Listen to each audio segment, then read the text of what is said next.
Dans cette vidéo, nous allons vous expliquer la théorie du constructivisme qui a été élaborée par Jean Piaget.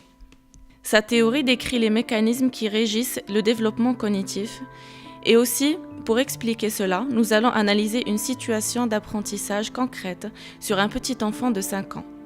Le constructivisme est une théorie qui s'intéresse aux mécanismes de la construction des connaissances. Selon Jean Piaget, celui qui apprend organise son mode au fur et à mesure qu'il apprend, en s'adaptant. C'est-à-dire qu'il adapte la situation à des connaissances qu'il a au préalable. L'adaptation est une forme d'équilibration, et Piaget la substitue aussi à l'intelligence qui se définit par la capacité d'un individu à s'adapter. Cette dernière associe deux processus, qui sont l'assimilation et l'accommodation, qui vont mener à une rééquilibration majorante. Bonjour Yacine. Bonjour. Donc, dis-moi, qu'est-ce qu'il y a dans les verres? Des raibis. D'accord, très bien. Et est-ce qu'il y a la même quantité de raibis? Oui. Tu es sûr? Regarde bien. Oui. Il y a la même quantité? Oui. D'accord. Donc, si on verse ce verre, ici, on va tout verser comme ça. Est-ce qu'il y a la même quantité? Non. Pourquoi? Parce que c'est petit et ça c'est grand. Qu'est-ce qui est grand? Ça. Donc, si moi je bois ça, Mhm. j'aurais bu plus que toi? D'accord. Merci Yacine.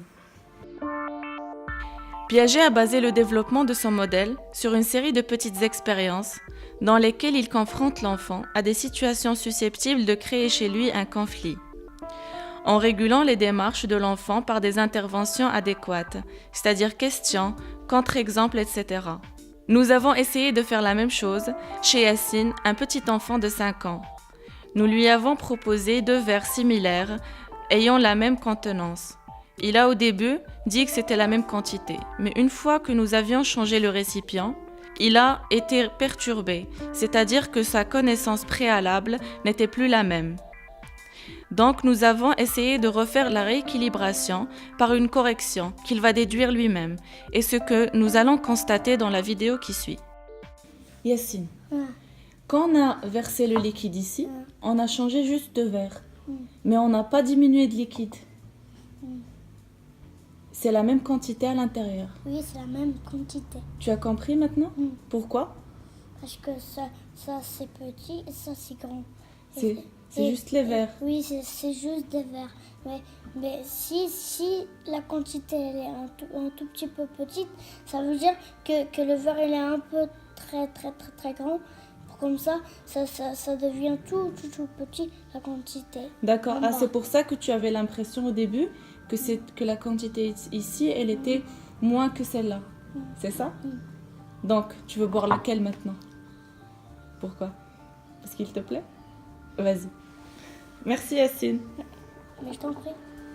Après avoir fait une rééquilibration, Yacine, le petit enfant, a constaté lui-même que le contenu était le même et que c'était juste la forme du contenant qui changeait, ce qui a créé chez lui une nouvelle connaissance, donc une rééquilibration majorante. Les travaux de Piaget l'ont conduit à mettre en évidence différents stades dans le développement cognitif de l'individu, dont les principaux sont le stade sensorimoteur, de la naissance à 2 ans, avant le langage, exercice réflexe et combinaison mentale. Ensuite, le stade préopératoire, qui va s'allonger de 2 à 7 ans, les conquêtes de la représentation sémiotique, c'est-à-dire l'acquisition du langage. Ensuite, le stade des opérations concrètes, de 7 à 12 ans, c'est la construction des notions de quantité, des fonctions symboliques, de la conservation et de la classification. Enfin, le stade des opérations formelles, qui va s'allonger de 12 à 16 ans. Se développe la pensée hypothético-déductive, il se traduit par le passage à la pensée conceptuelle et scolarisée. J'espère que le concept a bien été assimilé et je vous remercie pour votre attention.